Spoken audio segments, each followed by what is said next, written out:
उपस्थिती आणि आगमनाने आम्हाला खूप आनंद होतो। या शानदार सोहळ्याचं स्वागत आणि प्रास्ताविक करण्याची विनंती मी बोरगावचे लोकनियुक्त सरपंच मान्य जितेंद्र पाटील भाऊ यांना करतो।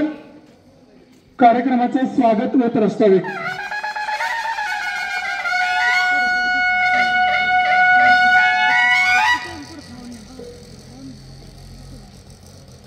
संत गाडगेबाबा स्वच्छता अभियानाच्या विभागीय स्तरीय समितीच्या स्वागत आणि प्रास्ताविकेच्या निमित्ताने उपस्थित असणारे या विभागाच्या आपल्या ज्या कमिटीच्या अध्यक्ष आहेत त्या माननीय दीपाली देशपांडे मॅडम, अपर आयुक्त विकास, तसेच रवींद्र कंसे साहेब सहाय्यक आयुक्त विकास, शैलेश सराफ सहाय्यक प्रशासन अधिकारी, विशाल भरकुंडे कनिष्ठ सहाय्यक, अविनाश लोखंडे कनिष्ठ सहाय्यक, किरण सायमोते साहेब उपमुख्य कार्यकारी अधिकारी पाणी पुरवठा व स्वच्छता, बीडीओ साहेब आबासाहेब पवार साहेब, सुनील सावंत साहेब, तसेच सर्व पंचायत समितीचे पदाधिकारी आणि अधिकारी, आमच्या गावचे डेप्युटी सरपंच राजेंद्र वाटेगावकर, ग्रामपंचायत सदस्य, तसेच टाटामुख्य अध्यक्ष, माजी जिल्हा परिषद सदस्य, माजी ग्रामपंचायत सरपंच आणि उपस्थित असणारे सर्व ग्रामस्थ।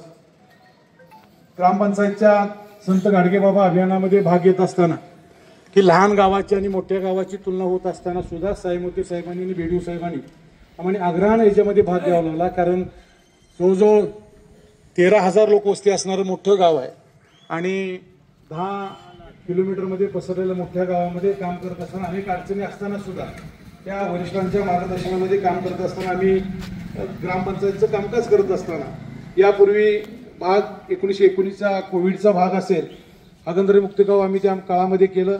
त्यावेळेला कोविड ज्यावेळेला आला या गावामध्ये त्यावेळेला कोविडच्या साथीमध्ये सुद्धा ग्रामपंचायतीने प्रामुख्यानं भूमिका बजावायचं काम केलं।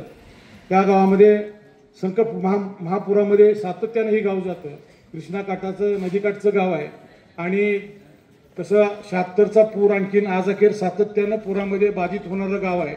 आमची जी संकल्पना होती की बोटीमधून आणण्याचा एकच उद्देश होता की आम्ही जर पावसाळ्यामध्ये आम्हाला बोटीचा वापर करावा लागतो आणि लोकांना बाहेर काढावं लागतं, या उद्देशानं आम्ही आपल्याला बोटीमध्ये घेऊन की नाविन्यपूर्ण गाव असावं, त्याच्यामध्ये गावाची कल्पना आपल्याला यावी की गावामध्ये किती आजही आलेलं आत्ताही पूर आला होता ह्या चौकामध्ये पाणी आलं होतं आणि त्यामुळे असणारं शेतीचं नुकसान असेल, यामध्ये असणारं शैक्षणिक नुकसान असेल, त्याचबरोबर आर्थिक नुकसान असेल, प्रचंड प्रमाणामध्ये या गावाला झळ सोसावी लागते। तरी पण गाव प्रत्येक स्पर्धेमध्ये आपल्या जेवढ्या स्पर्धा आहेत त्या स्पर्धेमध्ये आम्ही ही गाव ग्रामपंचायत निश्चितपणाने भाग घेते आणि सामर्थ्यपणे ही पेलण्याचा आम्ही प्रयत्न करतो।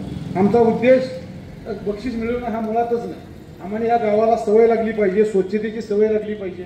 आपण इतर गावांच्या लहान गावाच्या स्पर्धेमध्ये उतरलो पाहिजे। ज्या स्पर्धा तुमच्या मुख्यमंत्री समृद्ध ग्राम असेल, त्याचबरोबर तुमची माझी वसुंधरा असेल, या सगळ्या स्पर्धेमध्ये आम्ही भाग घेतला। आता आम्ही राज्यामध्ये माझी वसुंधरामध्ये ई प्लेज असेल किंवा ग्रुप प्लेजमध्ये असेल तर राज्यामध्ये आम्ही प्रथम काम करतोय, त्याच्यामध्ये प्रथम क्रमांक आमचा त्याच्यामध्ये आलाय। 5 मध्ये 6 मध्ये सुद्धा आमचा दुसरा क्रमांक आहे आजच्या तिमाहीमध्ये। तर प्रचंड प्रमाणामध्ये आम्ही या गावातल्या सगळ्यांचा लोकसहभागामधून गावाचं काम करायचा आम्ही प्रयत्न करतो। ही गाव खंडू बल्लाळांचं गाव म्हणून, चिटणीसांचं म्हणून ओळखलं जातं। त्यांचा स्मृती दिन आम्ही नेहमी साजरा करतो।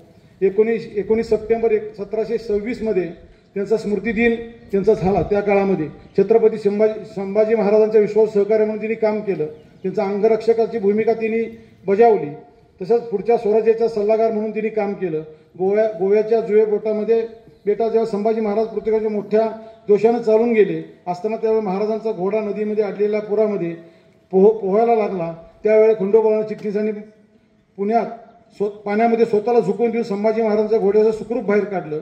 जिंजिऱ्याच्या वेड्यामध्ये राजाराम महाराजांना अडकून पडले असताना खंडोबाला त्यांनी गणोजी शिर्के यांना स्वतःच्या दाभोळचे वतन देऊन करत महाराजांना त्या वेड्यामध्ये सुखरूप बाहेर काढलं।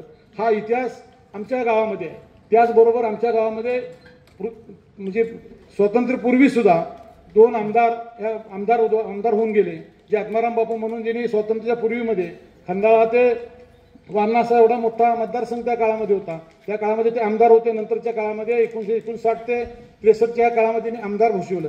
हे गाव शैक्षणिकदृष्ट्या 3 शिक्षण संस्था आहेत। त्या शाळांमध्ये आमचं कॉलेजही गावामध्ये आहे आणि हे गाव आरोग्याच्या दृष्टीने सुद्धा सक्षमपणे काम करतं। या गावामध्ये बौद्धिकदृष्ट्या प्रगल्भ असणारे अनेक अधिकारी आज आमचे राज्यभर काम करतात। अनेक मुलं पुणे मुंबईमध्ये हैदराबाद असेल या ठिकाणी आज कामानिमित्त वास्तव्यास आहेत।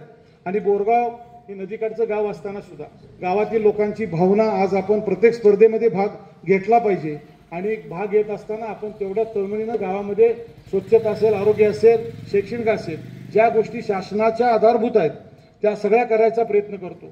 आता आपण जे मुख्यमंत्री जे समृद्ध ग्राम आणलं आता पुढे आपण त्याच्यामध्ये आमची अशी अडचण आहे की गावामध्ये निश्चित 100% बागायत गाव आहे, त्याच्यामध्ये जलतारासारखं काम करणं आणि आमच्या प्रश्नामध्ये अडचणीचं काय भाग आहेत। तर माझी आपल्या सगळ्यांना विनंती आहे की ज्या वेळेला आपण स्पर्धा करत असताना स्पर्धेमध्ये मोठी गावं भाग का घेत नाहीत त्याची कारणं अशी आहेत की लहान गावामध्ये हे काम करणं सोपं जातं आणि मोठ्या गावामध्ये विशेषतः जी बागायत गाव आहेत त्या गावामध्ये काय अडचणी आमच्या पुढे आहेत की ते आम्हाला करणं अडचणीचं आहे। ती करत असताना आम्हाला त्याच्यामध्ये जर आपण सूट दिली आणि मोठ्या गावाची लहान गावाची तुलना करत असताना जरा बायफिकेशन केलं तर अनेक मोठी गावं त्यामध्ये स्पर्धेमध्ये भाग घेतील, आणखीन अनेक स्पर्धेला चळवळीला स्वरूप येईल।